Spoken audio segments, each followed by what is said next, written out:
Всем привет! Сегодня предлагаю приготовить из тыквы незабываемую закуску. Много овощей и мало теста. Этот рецепт очень вкусный, витаминный и легкий в приготовлении. В таком виде тыква понравится и взрослым, и детям. 4 яйца разбейте в глубокую миску. Рада видеть вас на моем канале. Добавьте пол чайной ложки соли, треть чайной ложки молотого перца и треть чайной ложки сладкой паприки. Взбейте яйца до однородного состояния. Хорошего вам дня и приятного просмотра! 1 стакан риса любого сорта высыпьте в глубокую миску и промойте холодной водой. Большое спасибо за ваши лайки и поддержку меня и моих видео. Я вам всем очень благодарна. Напишите в комментариях, из какой страны или города вы смотрите мои видео. Переложите рис в кастрюлю.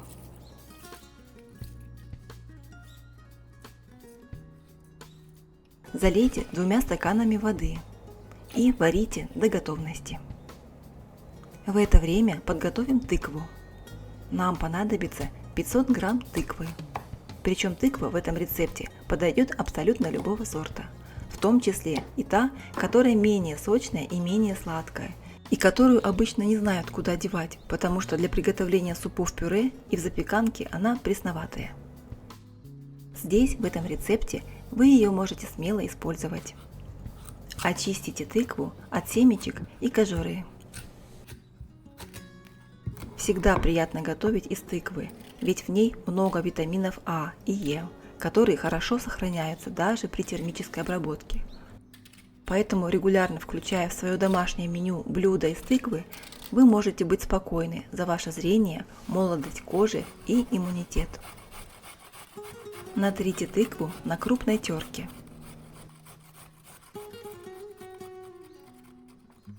Если хотите поддержать меня, ставьте лайки, комментируйте и делитесь этим видео с друзьями.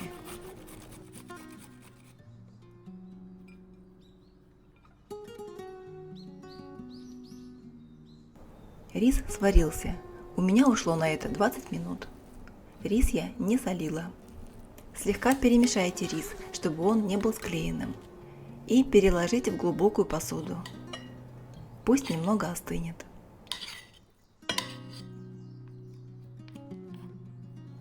Одну луковицу разрежьте пополам и нарежьте маленькими кубиками.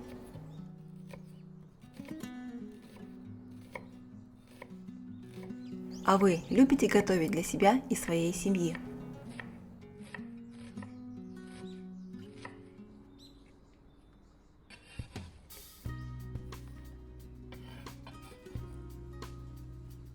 Добавьте взбитые яйца к остывшему рису.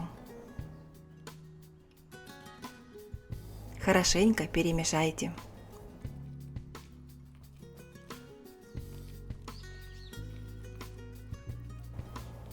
Поставьте сковороду на огонь и налейте 2 столовых ложки растительного масла. Обжарьте лук до прозрачности на среднем огне около 3 минут, регулярно помешивая.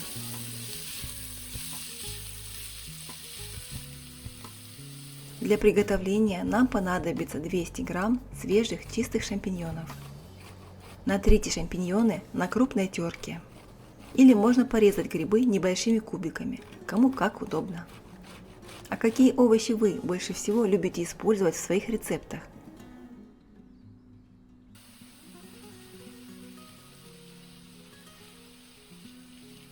Добавьте грибы к луку и обжаривайте на среднем огне, помешивая еще 6-7 минут. 3 зубчика чеснока раздавите ножом.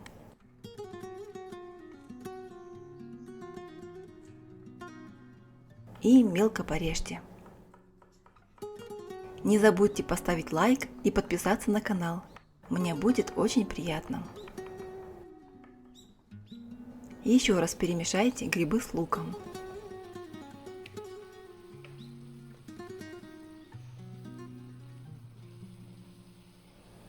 Добавьте чеснок на сковородку. Добавьте пол чайной ложки паприки немного черного перца по вкусу и чайную ложку соли. Обжаривайте еще 2 минуты.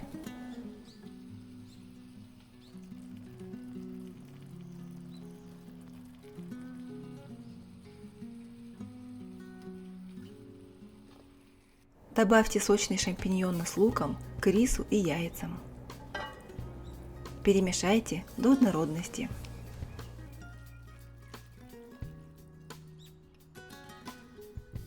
500 грамм натертой тыквы добавьте к рису.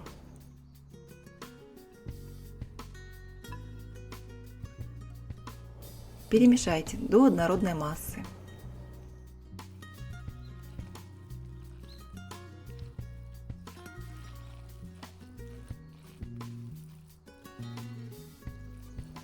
Несколько стеблей молодого зеленого лука порежьте на кольца. Лук, кстати, в этом рецепте можно и не использовать, однако он придаст неповторимую ароматную нотку и красивый цвет к этой закуске. Добавьте лук к тыкве. Перемешайте.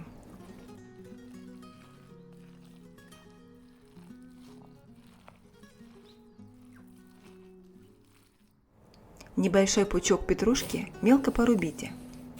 Вместо петрушки можно использовать любую зелень, и укроп, и кинзу, и в свежем виде, и замороженную, и сушеную. Добавьте петрушку к тыкве. 100 грамм сыра натрите на крупной терке. Сыр придаст легкую сливочную нотку, которая прекрасно дополнит вкус тыквы. Сыр можно использовать любой, и сулугуни, и российский, и любых твердых сортов. Добавьте сыр к остальным ингредиентам. Тщательно перемешайте.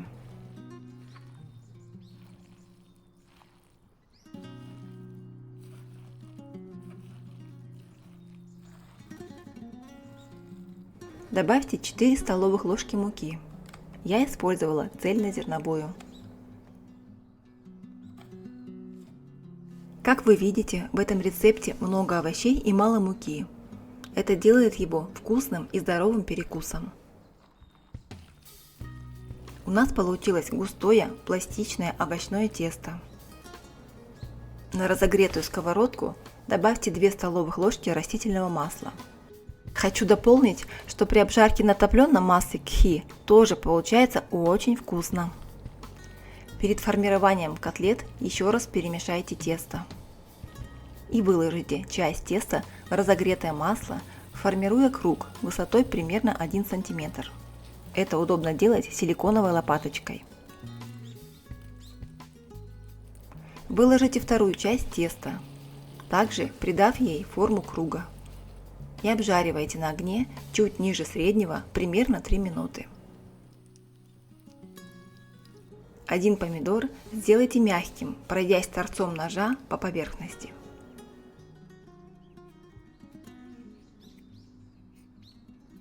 Сделайте надрезы. Снимите с помидора кожуру.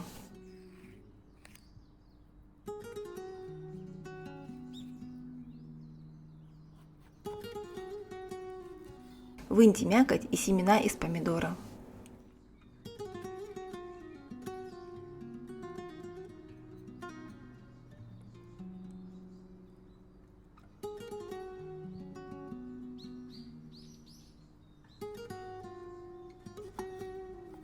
Порежьте помидор на мелкие кубики.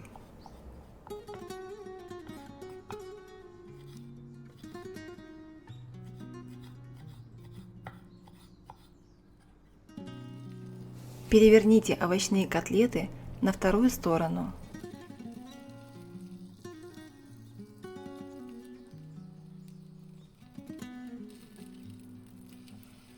Жарьте до готовности еще примерно 3 минуты. В пиалку добавьте 2 столовых ложки йогурта или сметаны любой жирности, столовую ложку майонеза, немного соли, перца и паприки по вкусу. Добавьте помидоры и перемешайте.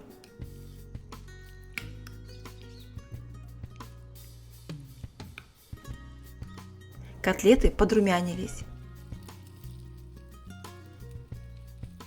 Выложите их на блюдо.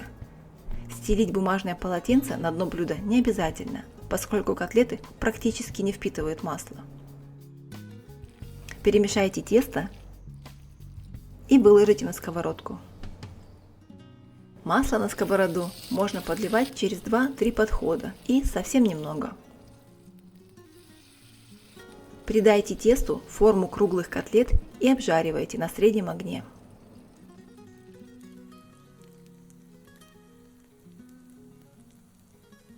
Один зубчик чеснока измельчите и добавьте к помидорам. Несколько веточек укропа мелко порубите, убрав толстые стебли. Если вам понравились мои рецепты, подписывайтесь, делитесь, ставьте лайки и оставляйте комментарии. Переверните котлеты на вторую сторону.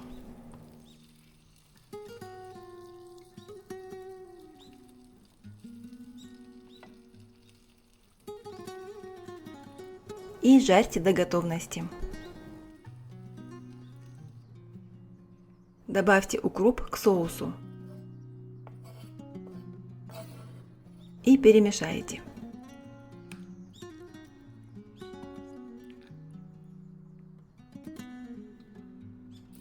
Готовые котлеты выложите на блюдо.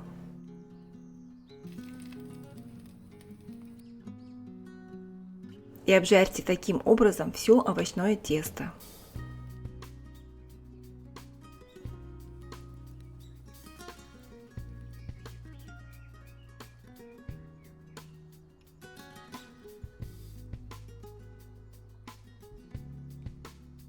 Котлеты из тыквы с рисом получились яркие и сочные. Они сами по себе очень вкусные, но еще вкуснее подавать их с домашним соусом.